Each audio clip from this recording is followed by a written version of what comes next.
ძალიან დიდ ემოციაში ვარ. ანრიდე, ნუგეშინია, ყველაფერი კარგად იქნება. ეს ქვეყანა თქვენია. ეს რაც ხდება დღეს ყველაფერი დროებითია. მადლობა უფალს, მადლობა იმ ბიჭებს, რომ შენ იმ ბიჭების ნაწილი გახდი.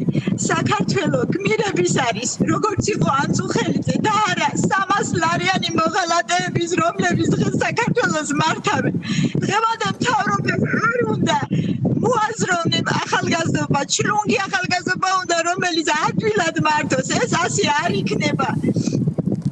ანდრი, ნუგეშინია, ყველაფერი კარგად იქნება.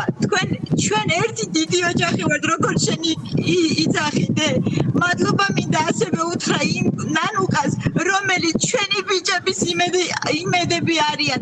უბრალოდ მინდა მივმართო მოსამართლეს და პროკურორს, ქვა რომელიც თქვენ ჩემს შვილს ესროლეთ. თქვენი სინდისი უფრო სუფთა იყო თუ ჩემი შვილის სინდისი იყო უფრო სუფთა. დამსახურებულად ესროლეთ ჩემს შვილს ქვა.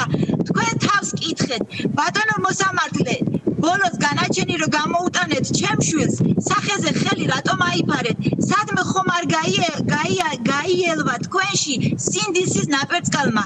ბატონო პროკურორო, თქვენ აღებული პრემიის სახით ანრის დღეს რომ მიუსაჯეთ, ღმერთმა ისე შეგარგოთ, როგორც იმსახურებდეთ.